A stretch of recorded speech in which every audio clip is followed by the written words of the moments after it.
Falcon Blues TV is sponsored by Surfshark VPN. Protect your devices for as little as £2 a month. Click on the link in the description to get up to 80% off your yearly subscription.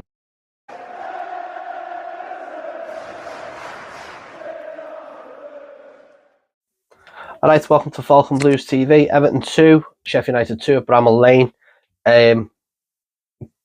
Point shared, really. I think we probably didn't deserve to lose, and neither did Sheff United in the end. I think we probably could have had more in the first half if we were a bit more adventurous, a bit more brave, and we actually looked up and actually looked to pick a man out. But, you know, to go 1-0 up, 2-1 down, 2-2, the way it finished, then I think you just got to look at it and go, it's away from home. It's a point on the road, which we vitally needed. It's 2 goals, which we haven't scored all week, really. You know, we scored two on Wednesday, 2 today, 2 from Danjuma, 2 goals, 2 games, which is great to see. Beto is going to be a monster. I think he needs to just get into the speed of the game. You know, he's only been here a week. He scores a great goal on Wednesday. He made a nuisance of himself today. He was adventurous. He was dynamic. He was pushing forward. He's got pace, and it's good to see. It's refreshing to see him bring in players into, players who can give him the service and stuff like that. I think we've just got to start giving him that service. I think that's Everton's biggest problem. You know, number of corners there, straight into the keeper. Not an out swinger, in swinger, straight to the keeper's arms. Dealt with first man. That's got to stop. We've got to start finding players now who can actually put a ball in and put a cross in, because Ashley Young can't do it. You know, even the free kick that we got later on in the second half, I was like, we're still not scoring from this. You know, it's just going to go straight into the keeper's arms, and it did. Oh no, it went into the wall, but then Ashley Young has a go and it goes straight into the keeper's arms.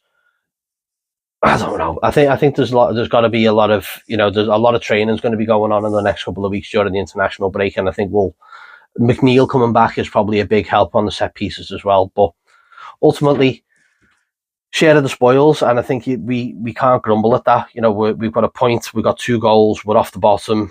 I think it's just time for Everton now to just settle. You know, we've stopped that rot. We've had a horrible August, and now we've got a tough September, and we just got to deal with it. Looking at the transfer window is probably good but bad, good but disappointing, if you like. You know, losing Alex Iwobi at death, 22 million, just completely smacks of Everton. You know, it's just absolutely Everton unwritten all over it. Tom Cannon going for 7 million to Leicester. I'd prefer the loan just to give him the opportunity to go out there and then, potentially come back. But if we've got a decent sell-on clause, then all the better. That works in Everton's favour. Jean-Philippe Gbamin, the invisible man, has finally left the club. So that's 1 down. I think I played at Goodison more times than that lad. So I think now's an opportunity for the club to give us more transparency. You know, where's this money going to go? Are we going to have this available in January? Are we going to be able to spend money on players? Are we going to be able to bring someone in on loan? Because we've got the African Cup of Nations in January, so we're going to be losing 2-3 players there. And we need answers. We need that transparency. We need to know where this money is available. You know, it's effectively 30 million. If it's Tom Cannon and Alex Iwobi who've gone.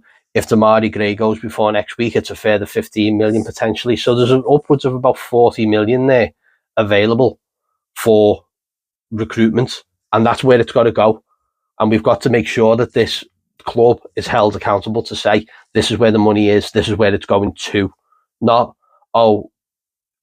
it's gone.